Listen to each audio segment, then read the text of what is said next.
Di dalam teori komunikasi, saya mengajar filsafat komunikasi Jürgen Habermas. Ada istilah public sphere.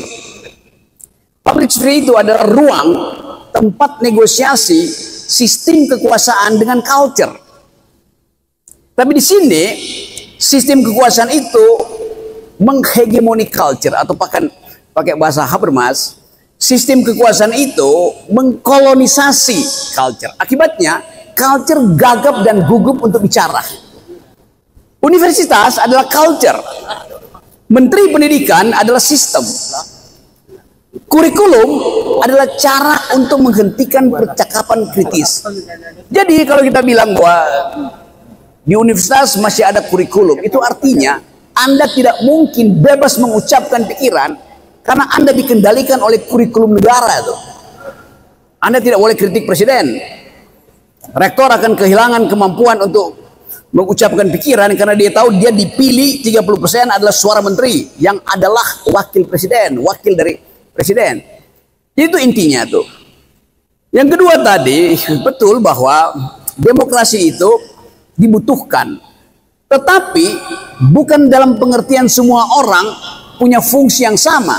Semua orang punya hak yang sama memilih, tapi fungsi-fungsi pemerintahan hanya dimungkinkan kalau pemimpinnya itu punya kemampuan kapasitas tertentu. Entah itu karena dia dipilih secara demokratis atau dia memang teruji secara akademis. Karena itu demokrasi itu bukan pemerintahan dari, oleh, dan untuk rakyat. Demokrasi itulah pemerintahan akal melalui pemerintahan orang. The government of reason through the government by the people. Kenapa? Karena kebutuhan kita hari-hari ini di dalam demokrasi modern adalah mencari cara yang paling masuk akal di tengah-tengah kondisi yang paling scarcity. Sumber daya kita terbatas, karena itu kemampuan seseorang itu diperlukan untuk menghitung efisiensi dari scarcity. Pak Jokowi nggak paham itu, karena itu dia guyur aja tuh, IKN dibikin, kereta cepat dibikin, apalagi tuh, makan siang gratis dibikin. Jadi tidak ada pengertian bahwa ekonomi itu hanya mungkin diefisienkan kalau ada metodenya. Coba kita hitung misalnya, pendapatan nasional kita cuma 1.800 triliun. Pengeluaran kita harus membiayai IKN itu udah 500 triliun. Membayar hutang luar negeri sudah 450 triliun. Membayar cicilan hutang kita 500 triliun. Udah berapa tuh? 1.450 triliun. Makan siang gratis perlu 400 triliun. Udah berapa tuh? 2.200 triliun. Perintah konstitusi untuk sistem pendidikan 20% dari APBN untuk sistem pendidikan. 400 triliun juga. Udah 2.800 triliun. Apalagi pengeluaran macam-macam.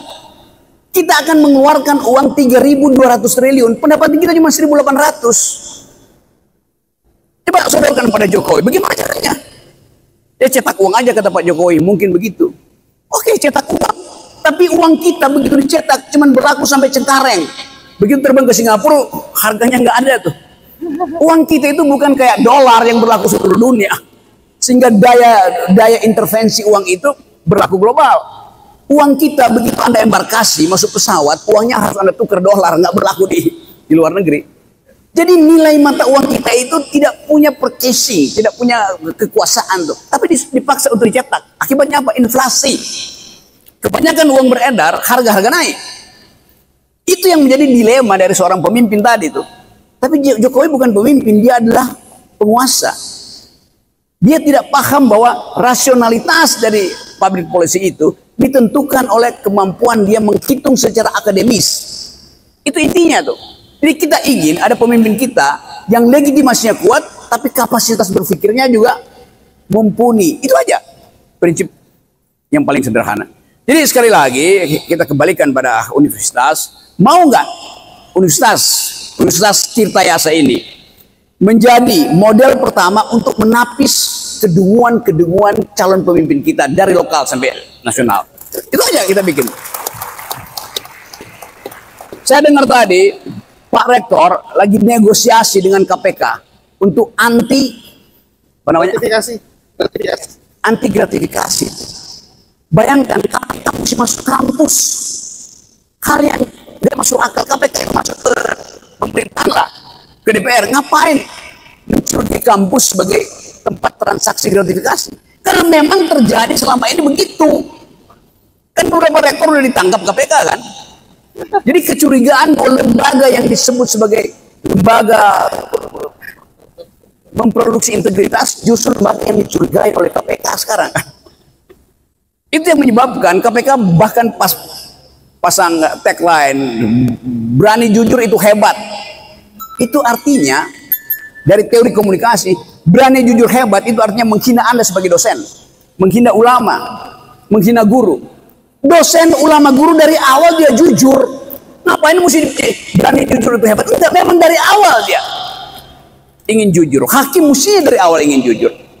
Anda bayangkan KPK kehilangan kemampuan untuk menegakkan prinsip-prinsip integritas sehingga mesti tulis berani jujur itu hebat. Biasa aja. Dosen yang jujur itu biasa, dia nggak hebat. Dari awal dia ingin jujur. Ulama yang hebat itu dari awal dia ingin jujur. Dia nggak mau disogok oleh IUP. Jadi bahkan coba saya minta seseorang dari sini bikin skripsi, tesis, disertasi tentang makna negatif dari berani jujur itu hebat. Dipikir itu kalimat yang masuk akal, itu kalimat yang nggak masuk akal.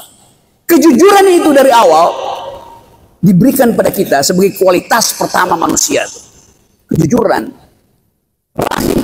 Perempuan dari awal diberi prinsip kejujuran supaya bayinya bisa meneriakkan ketidakjujuran nanti ketika dia keluar dan pindah ke rahim laki-laki. Rahim laki-laki itu APBN, partai rahim laki-laki. Jadi saudara-saudara, mulailah dengan mengkritisi narasi itu. Nah, saya ingin supaya tadi kita bikin perjanjian dengan KPU, dengan KPK urusan rektor nanti.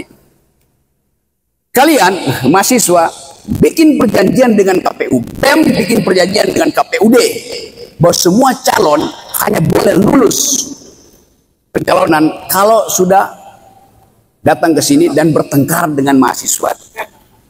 Di koran, teman-teman persku di situ tuh, supaya calon-calon pemimpin Serang ini, Banten ini tidak sekedar diukur pada elektabilitasnya yang bisa dia sogok pada lembaga survei.